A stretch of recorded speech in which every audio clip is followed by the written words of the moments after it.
Hello friends, welcome back to my YouTube channel and finally मेरी RCT almost complete हो चुकी है। आज की वीडियो में मैं आपको बताऊंगी कि मैंने आरसीटी क्यों करवाई, आरसीटी क्या होती है और इसको करवाने के बाद हमें किस तरीके का खाना खाना चाहिए। तो पहले मैं आपको बता दूं कि मैंने आरसीटी क्यों करवाई।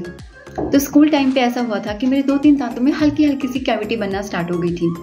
तो जब वो कैविटी बनना स्टार्ट हुई, मैं डॉक्टर के पास गई और डॉक्टर ने उनको क्लीन करके फिर फिलिंग कर दी। फिर उसके बाद 3-4 साल के बाद उसमें से जो एक फिलिंग वाला दांत था ना, उसमें हल्की सी कैविटी बनना फिर से स्टार्ट हो गई और मैंने तो इग्नोर किया। मैंने सोचा कि शायद ऐसे ही हो गया होगा, मैं थोड़ा सा अच्छे से हाइजीन मेंटेन करूंगी तो ये ठीक हो जाएगा खुद ही। तो 5-6 साल तो मैंने ऐसे ही निकाल दिए उस कैविटी के साथ, हल्की सी कैविटी के साथ। लेकिन उसके बाद 6 साल के बाद वो थोड़ा और डीपली इन्वॉल्वमेंट होती रही उसकी। मैंने उतना ध्यान नहीं दिया पर क्योंकि पेन नहीं होती थी, कोई सेंसेशन भी फील नहीं होती थी, कुछ भी नहीं। तो मैंने सोचा कि ऐसे ही है ये, जब दर्द वगैरह होगी तब देखा जाएगा, अभी मैंने इतना ध्यान नहीं दिया। फिर उसके बाद 8 साल बीत गए। 8 साल के बाद अब जाके उस दांत में इतना ज़्यादा दर्द हुआ एक दिन और पूरा गम जो था वो स्वेल हो गया। उसके बाद फिर मेरे को हॉस्पिटल भागना पड़ा। फिर जैसे हॉस्पिटल गई तो फिर मैंने डॉक्टर को पूरा हिस्ट्री बताया कि ऐसे ऐसे फीलिंग हुई थी, ठीक हो गया था, अचानक से फिर से कैविटी बनने लग गया, मतलब ऑलमोस्ट जो भी था वो सब कुछ बताया उनको। तो मैं कहा फिर से आप ऐसा कीजिए, फीलिंग कर दीजिए। तो डॉक्टर बोलते ये तो इतनी ज़्यादा इन्वॉल्वमेंट हो गई है इसकी, इसमें तो फीलिंग से भी काम नहीं बनेगा। अगर क्राउन, जो दांत का क्राउन वाला हिस्सा होता है, ऊपर वाला हिस्सा, अगर वो इन्वॉल्व होता तब तो हम फीलिंग कर देते हैं। इसमें तो पल्प एरिया, मतलब पूरा डीप रूट तक इन्वॉल्वमेंट हो गई थी वो कैविटी वाले उसकी। उसके बाद डॉक्टर बोलते कि आपको एक्सट्रैक्ट करवाना पड़ेगा या आरसीटी करवानी पड़ेगी। तो फिर मुझे नहीं पता था कि कौन सा बेटर है, आरसीटी बेटर है या एक्सट्रैक्शन। फिर उसके बाद मैंने डॉक्टर से पूछा कि क्या आप मुझे बता दो कि मैं क्या करवाऊँ। तो डॉक्टर बोलते एक्सट्रैक्शन करवाओगे तो अब तो दिक्कत होगी क्योंकि अभी दांत है, बचाने की कंडीशन में है अभी आपका दांत, तो आरसीटी करवा के बच जाएगा। एक्सट्रैक्ट करवा के तो पूरे ही निकल जाएगा, फिर आपको खाने में प्रॉब्लम होगी, आपका जो ऑक्लूजन है वो बिगड़ जाएगा दांतों का, मतलब जो खाने की जो बैलेंसिंग होती है दांतों की वो बिगड़ जाएगी। तो डॉक्टर बोलते कि आप आरसीटी करवा लो, आरसीटी बेटर ऑप्शन है। फिर मैंने ऐसा सुना तो था अपने दोस्तों से कि आरसीटी करवाते हैं ये वो, लेकिन मैंने ये सुना था कि उसमें दर्द बड़ा ज़्यादा होता है। तो मैं बहुत ज़्यादा नर्वस हो गई कि मैं इतना दर्द तो नहीं सहन कर पाऊंगी, मैं कैसे करवाऊँ। फिर उसके बाद डॉक्टर ने बोला कि हम लोकल वगैरह देंगे तो फिर उतना आपको नहीं पता लगेगा। मैं एकदम रेडी हो गई कि मैं ठीक है मैं आरसीटी करवाऊंगी। तो जिस दिन मैं गई थी चेकअप के लिए, उसी दिन मेरा फर्स्ट वो स्टेप कंप्लीट हुआ था। उस टाइम पे फिर जैसे ही मैं बैठी चेयर पे, जो सेटअप होता है ना पूरा वहाँ पे, तो डॉक्टर ने पहले मुझे लोकल दिया। तो लोकल देने के बाद 4-5 मिनट तक उन्होंने वेट किया।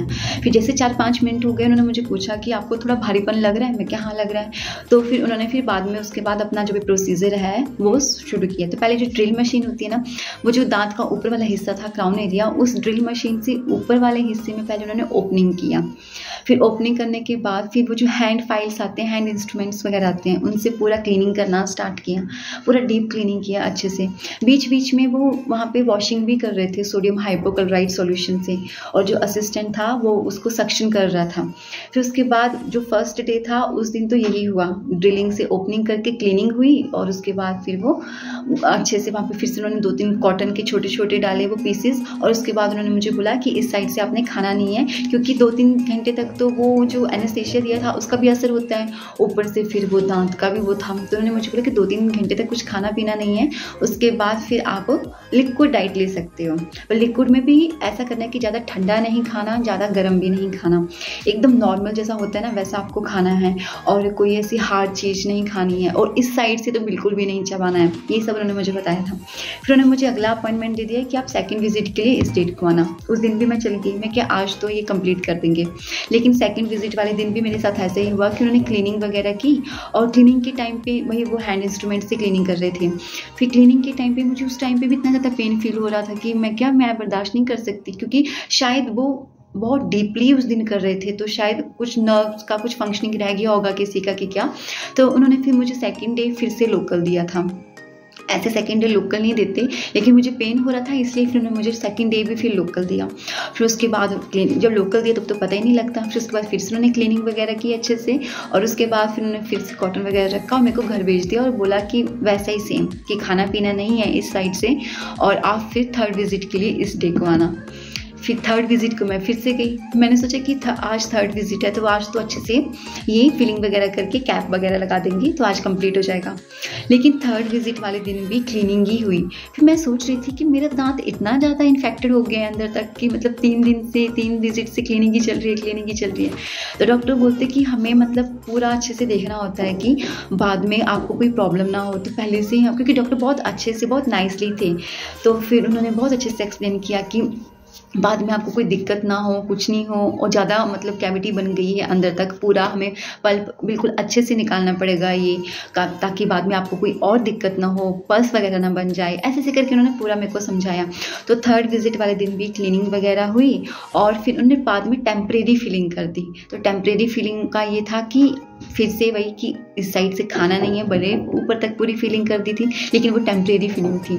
तो उस साइड से कुछ खाना नहीं है, गर्म नहीं खाना, ज़्यादा ठंडा नहीं खाना, और आपको मतलब जैसे दूध वगैरह पियो, जूस वगैरह पियो और दही वगैरह खाओ। ऐसी चीज़ें उन्होंने मुझे खाने के लिए बोली थी। और बहुत ही सेमी सॉलिड डाइट लेनी, ज़्यादा सॉलिड डाइट नहीं लेनी, जैसे दलिया खा लेना, खिचड़ी खा लेना, हल्का चावल खा लेना, दाल वगैरह, ऐसा उन्होंने मुझे बोला था। बस एक ही भारी चीज़, कोई हार्ड चीज़ नहीं खानी और इस साइड से चबाना नहीं है। फिर उसके बाद उन्होंने फोर्थ विजिट पे मुझे बुलाया था और फिर फोर्थ विजिट पे जाके फाइनली मेरी वो जो टेम्परेरी फिलिंग थी वो निकली और उसके बाद फिर उन्होंने परमानेंट वाली फिलिंग की और उसके बाद फिर वो कैप मेरे को लगाया दांत के ऊपर। फिर वो कैप इसलिए लगाया क्योंकि कैप लगाने के बाद जो दांत होता है ना उसको एक प्रोटेक्शन मिल जाती है कि बाद में उसमें कोई क्रैकिंग वगैरह ना आए, कोई प्रॉब्लम ना हो, तो वो कैप प्रोटेक्शन के लिए लगता है। तो ये मेरे RCT के 4 विजिट थे और 4 विजिट बहुत अच्छे से कंप्लीट हो गए, कोई प्रॉब्लम नहीं हुई, कोई दिक्कत नहीं हुई। सेकंड डे हल्का सा दर्द हुआ था लेकिन फिर से वो डॉक्टर ने लोकल दिया था तो फिर वो छूमंतर हो गया दर्द, कोई ज़्यादा प्रॉब्लम नहीं हुई। हल्की फुल्की डिस्कम्फर्ट रहती है तो वो ज़्यादा मैटर नहीं करती। अब मेरा 4 विजिट हुआ है तो ज़रूरी नहीं है कि हर किसी का 4 ही विजिट हो, कईयों का 1, कईयों का 2, कईयों का 5, कईयों का 6 भी हो सकता है। ये डिपेंड करता है कि हॉस्पिटल का सेटअप कैसा है, प्राइवेट है या गवर्नमेंट है, डॉक्टर का एक्सपीरियंस कितना है और जो इन्फेक्शन है वो कितना ज़्यादा है, कहीं पस तो नहीं बन गई है या बोन इन्वॉल्वमेंट वगैरह तो नहीं हुई है। ये सारी चीज़ों पे डिपेंड करता है कि कितना विजिट लगेगा। तो मेरा तो ओवरऑल RCT का एक्सपीरियंस अच्छा था। ऐसे ही डर रही थी मैं, लेकिन डर तो होता ही है ना स्टार्टिंग में, लेकिन सब कुछ ठीक रहा।